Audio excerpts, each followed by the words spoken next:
కేంద్ర మంత్రుల సమావేశం వివరాలను కేంద్ర మంత్రి ప్రకాష్ జావడేకర్ వివరిస్తున్నారు. ప్రత్యక్ష ప్రసారం ద్వారా చూద్దాం. पटरी वालों के रूप में काम करने वाले लोगों के जीवन पर एक परिवर्तनकारी प्रभाव पड़ेगा। सूक्ष्म लघु एवं मध्यम उद्यम, जिन्हें लोकप्रिय रूप से एसएमई कहा जाता है, एमएसएमई भारतीय अर्थव्यवस्था की रीढ़ है।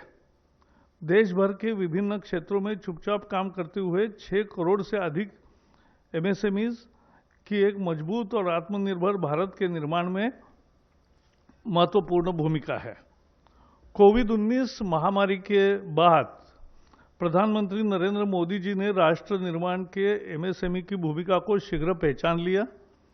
इसलिए एमएसएमई को आत्मनिर्भर भारत अभियान के तहत की गई घोषणाओं का एक बहुत महत्वपूर्ण हिस्सा बनाया गया था। इस पैकेज के तहत एमएसएमई क्षेत्र को न केवल पर्याप्त आवंटन किया गया है, बल्कि अर्थव्यवस्था को पुनर्जीवित करने के उपायों के में कार्यान्वयन को भी प्राथमिकता दी गई है। कई प्रमुख घोषणाओं से संबंधित क्रियान्वयन पहले ही शुरू किया जा चुका है। केंद्र सरकार ने आज आत्मनिर्भर भारत पैकेज के तहत अन्य घोषणाओं के प्रभावी क्रियान्वयन के लिए रोडमैप भी तैयार किया है। ये महत्वपूर्ण है और इसमें शामिल है एमएसएमई की परिभाषा में परिवर्तन है।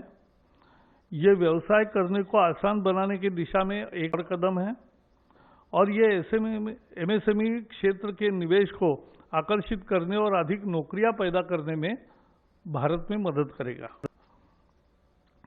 जो एमएसएमई संकट में है, उनको इक्विटी सहायता प्रदान करने के लिए अधीनस्थ ऋण के रूप में 20,000 करोड़ रुपए का प्रावधान का प्रस्ताव आज कैबिनेट द्वारा औपचारिक रूप से अनुमोदित किया गया। इससे 2 लाख ऐसे जो संकट में है ऐसे एमएसएमई को फायदा होगा। एमएसएमई के लिए 50,000 करोड़ रुपए के इक्विटी निवेश का प्रस्ताव भी पहली दफा हुआ है। ये एमएसएमई को ऋण इक्विटी अनुपात के प्रबंधन और उनकी क्षमता वृद्धि में मदद करने के लिए एक ढांचा तैयार करेगा। यह उन्हें स्टॉक एक्सचेंज में सूचीबद्ध होने का अवसर भी प्रदान करेगा। इस तरह की सहूलत पहली दफा मिल रही है एमएसएमई उद्योगों को। एमएसएमई की परिभाषा में बढ़ोतरी और परिवर्तन किया है।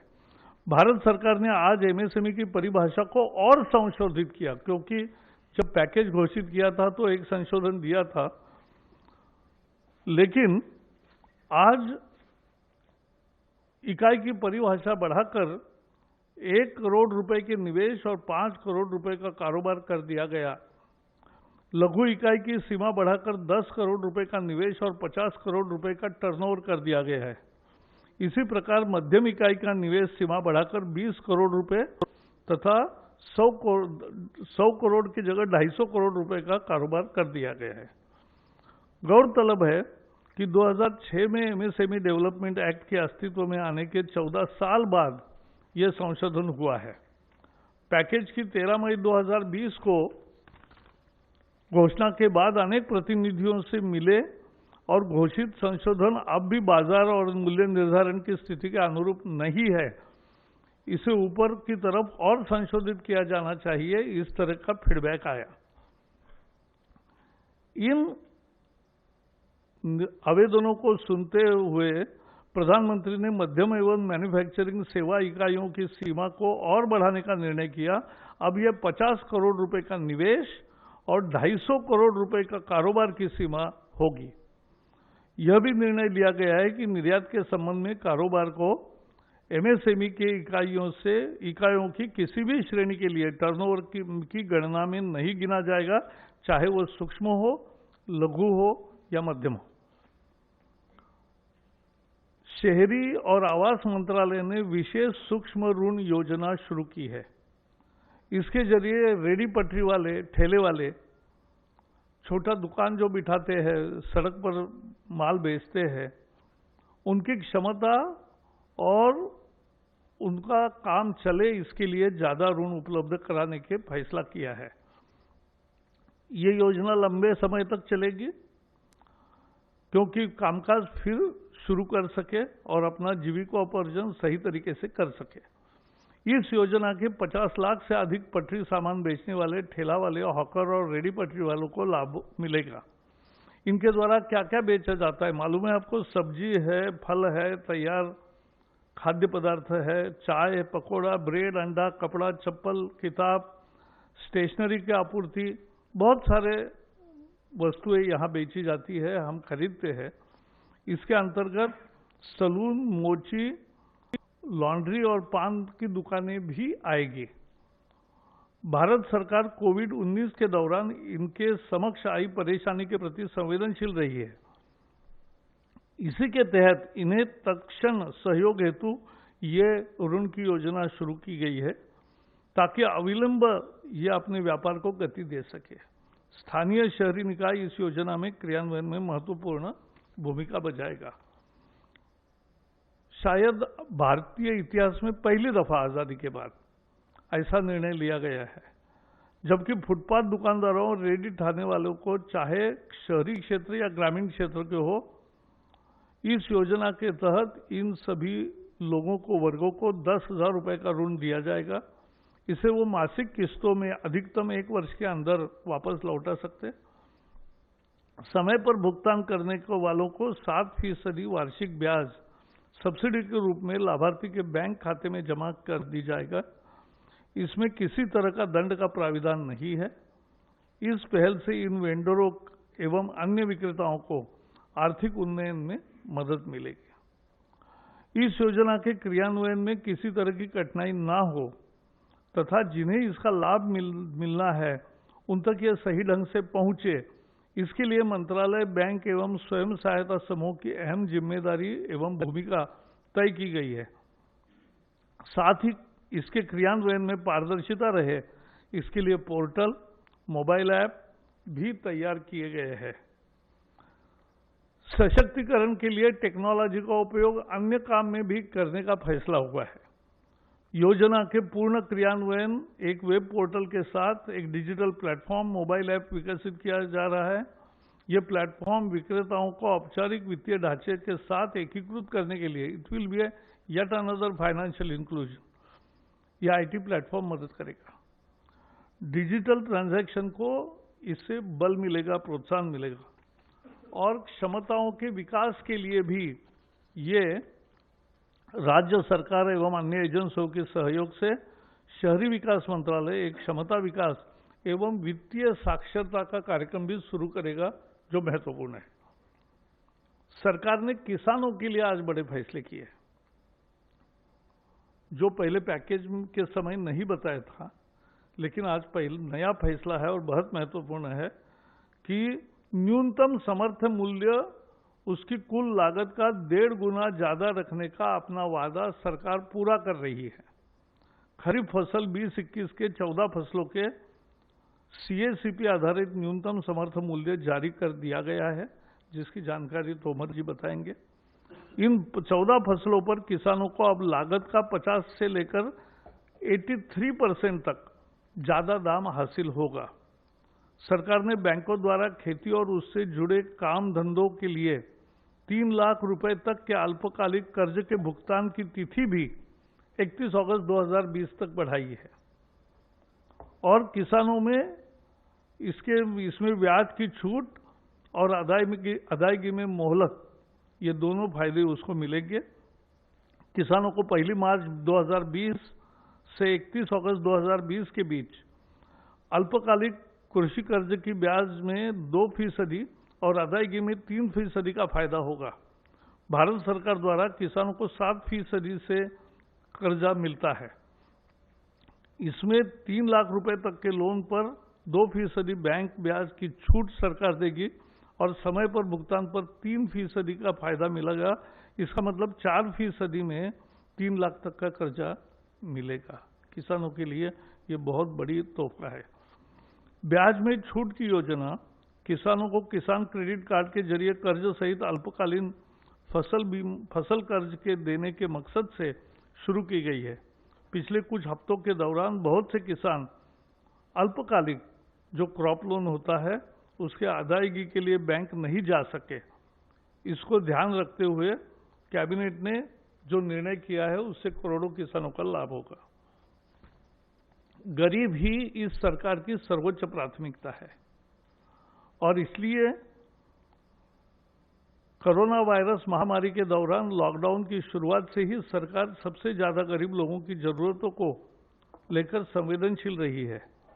लॉकडाउन शुरू होने के बाद 2 दिन में पहला 1,70,000 करोड़ का पैकेज की घोषणा हुई। 80 करोड़ लोगों को खाद्य सुरक्षा देने से लेकर 20 करोड़ महिलाओं के बैंक खाते में सीधे आर्थिक मदद पहुंचाने तक, गरीब वरिष्ठ नागरिकों, विधवा, दिव्यांगों को आर्थिक मदद देने से लेकर पीएम किसान के तहत करोड़ों किसानों को किस्त के रूप में मदद जैसे कदम उठाए गए हैं। इससे एक ऐसे बहुत बड़े गरीब तबके का फायदा मिला है जिसे लॉकडाउन के दौरान परेशानियों का सामना करना पड़ता, और अगर सरकार फौरी तौर पर ऐसे कदम न उठाती तो ये तकलीफ बहुत होती। ये घोषणाएं नहीं रही, कुछ ही दिनों के भीतर करोड़ों लोगों तक सीधे तौर पर नकदी अथवा वस्तु रूप में मदद पहुंचाई गई। 80 लाख टन से ज्यादा अनाज पहुंचाया गया। सभी बाकी पैसा जो देना था वो डीबीटी के माध्यम से दिया गया है। आत्मनिर्भर भारत के तहत प्रवासी मजदूरों के कल्याण के लिए एक राष्ट्र एक राशन कार्ड, ऐसे लोगों को भी खाद्यान्न जिनके पास राशन कार्ड नहीं है उनको भी देने का व्यवस्था किया। मकान के लिए रियायती किराए वाली नई योजना, घरों और ऐसे ही तमाम अन्य कदमों की घोषणा की गई है। किसानों के कल्याण को लेकर व्यापक सुधारों का ऐलान किया गया है। किसानों को उन जंजीरों से मुक्त किया है, क्योंकि वो सुधार इतने महत्वपूर्ण है एपीएमसी को लेकर। क्यों किसानों को उन जंजीरों से मुक्त जिसमें वे जकड़े थे और उनकी आमदनी को बढ़ाने के उपाय अब किए गए हैं। इसके अलावा खेती से जुड़े बुनियादी ढांचे में व्यापक निवेश का भी प्रस्ताव है। खेती से जुड़ी अन्य गतिविधियां जैसे मछली पालन को भी वित्तीय मदद दी गई है। भारत सरकार ने हर मोड़ पर समाज के सबसे जरूरतमंद तबके के साथ एकजुटता दर्शाई और उसकी मदद की है। तो ये आज एक बहुत महत्वपूर्ण फैसला हुआ है, और ये तीनों फैसले किसानों के लिए, समर्थन मूल्य का भी फैसला, ऋण के बारे में फैसला, और एमएसएमई लघु उद्योग, सूक्ष्म उद्योग और मंझले उद्योग का ये किया है। दोनों मंत्री आपके समक्ष है।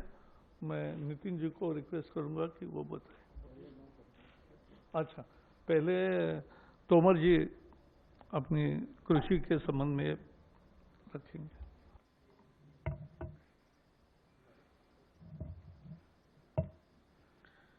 माननीय नितिन गडकरी जी, माननीय प्रकाश जावड़ेकर जी और उपस्थित मित्रों, आज मंत्रिपरिषद की बैठक माननीय प्रधानमंत्री जी की अध्यक्षता में संपन्न हुई और उस बैठक में विभिन्न मंत्रालयों से संबंधित आम आदमी को राहत और मदद देने की दृष्टि से निर्णय किए गए। उन निर्णयों की कुछ झलक माननीय प्रकाश जी ने अपने वक्तव्य में दी है। मैं उनकी बात को थोड़ा आगे बढ़ाना चाहता हूं। आप सभी और सारा देश इस बात का साक्षी है कि वायरस का संकट के समय भी जब लॉकडाउन रहा, उस समय भी भारत सरकार और प्रधानमंत्री जी की प्राथमिकता पर गांव और गरीब किसान निर्णयों के केंद्र में हमेशा रहा। चाहे गरीब कल्याण योजना के माध्यम से राहत देने का सवाल हो या कृषि के क्षेत्र में कामकाज न रुके इस दृष्टि से अनुमतियां देने का सवाल हो। जब लॉकडाउन घोषित हुआ उसी समय फसल कटाई के लिए खड़ी थी, लेकिन कटाई का सवाल हो, उपार्जन का सवाल हो, मशीन की आवाजाही की अनुमति हो, मशीन मरम्मत के लिए वर्कशॉप की खोलने का सवाल हो, हर मामले पर सरकार ने संवेदनशीलता के साथ विचार किया और उसी का परिणाम है कि किसान ने प्रतिकूलता के मौके पर भी फसल कटाई का काम पूरा किया और इस बार बम्पर पैदावार करके किसान ने देश को समर्पित की है। सरकार उपार्जन के प्रति भी काफ़ी गंभीर थी और इसलिए उपार्जन की प्रक्रिया अभी चली रही है, लेकिन आज दिनांक तक गेहूं की खरीद 360 लाख मीट्रिक टन हो चुकी है। गत वर्ष ये 342 मीट्रिक टन थी। धान की खरीद 95 लाख मीट्रिक टन हो चुकी है। गत वर्ष यह 90 लाख मीट्रिक टन थी।